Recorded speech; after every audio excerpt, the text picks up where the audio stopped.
of NATO and the commitment to respecting the core principles of sovereignty, territorial integrity, and self-determination. And we spoke with clarity about the importance that the people of Greenland make their decisions about their future. So it was a constructive and hopeful dialogue, and we look forward to continuing. Thank you. I want to pass on the floor to Makowski. Thank you. Thank you for your continued friendship, your leadership, and to my friend and the leader of our delegation, Senator Coons, thank you for leading such a strong bipartisan and, as you point out, bicameral delegation. I think that that's important. I think it's important that it be recognized that when it comes to matters of relationships with our friends, with our allies, as we have here in Denmark, as we have in Greenland, that it is not a subject of Republicans versus Democrats. It is a recognition, again, of a strong and a continuing relationship over decades. It is one that we need to nurture, as with all relationships. You need to nurture and take care of them, and you need to have constructive dialogue. And as has been noted, there's not only been good dialogue here at the Parliament today, but this morning earlier with the Prime Minister of both Greenland and of Denmark. Just yesterday in Washington, D.C., we had visits with the foreign ministers of both Greenland and Denmark. So constructive, important dialogue that is ongoing now and will move forward. So it's important to be here. I think presence means a lot.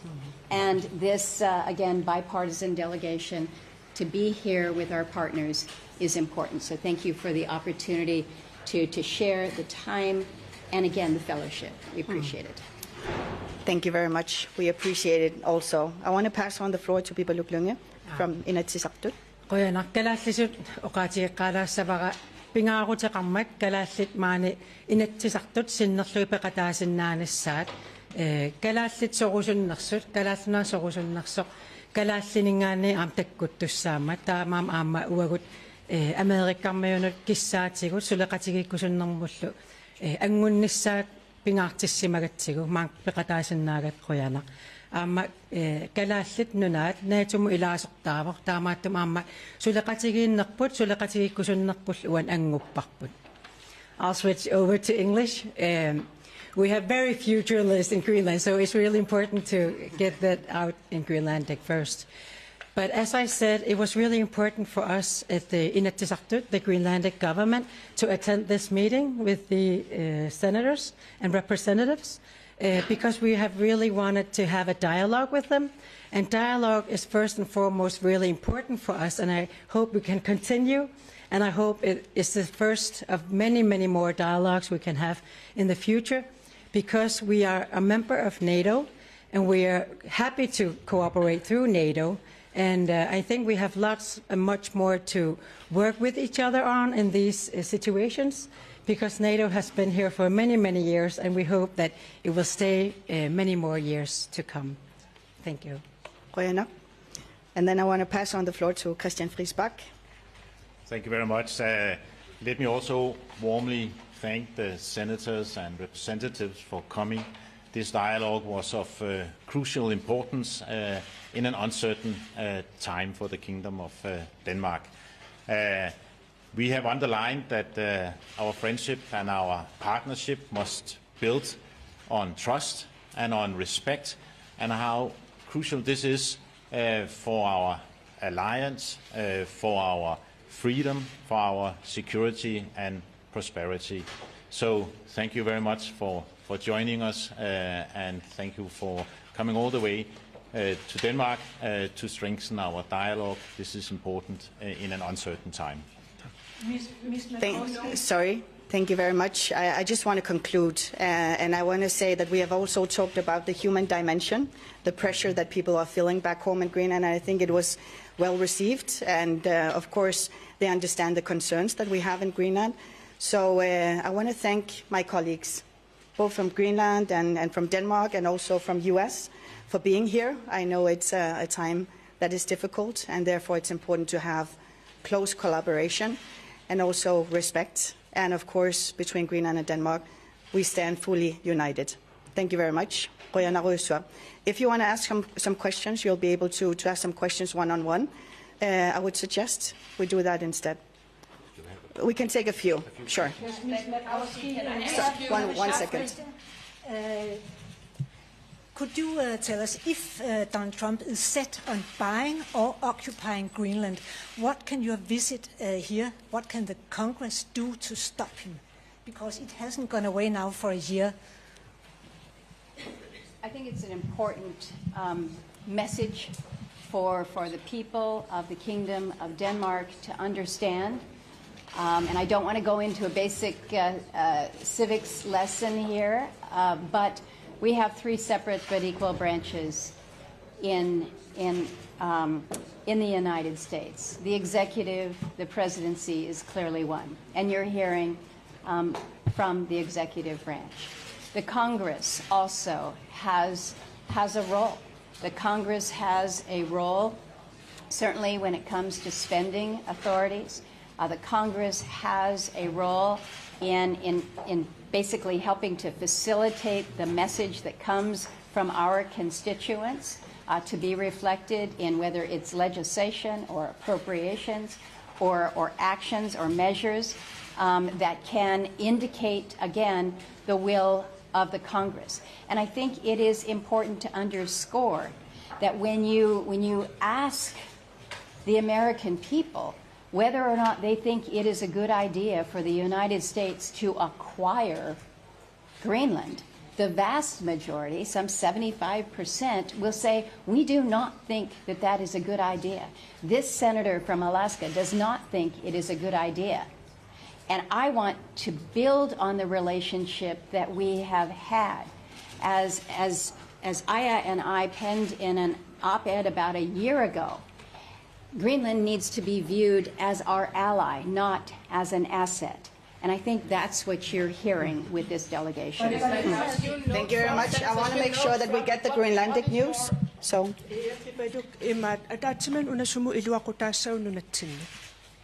Tässä nunattani paatusaana qartariaqarpoq kalaatsorusunnarsut am toqqarluta oqaloqatigisariaqaratsigit aamakis qinnuivigivagut angussagut nunaqqatimin anguteqqullugu taamaattumak pisariaqarsorivara oqaraanni nunatsinni aaliangernerpissasoq taam nunatsinniinnipi aniasariaqarpoq taannalu neriutigaara oqaloqatiginner ual siulliusun amerlasinnaasuni oqaatigineqarpoq eqqissibisinnaavuumassakkut tässä misigibuutusaanaqarluta oqaloqatigin ingerlalluarpoq aamma misigibunga paasineqarluarluta tusarmaarneqarluta.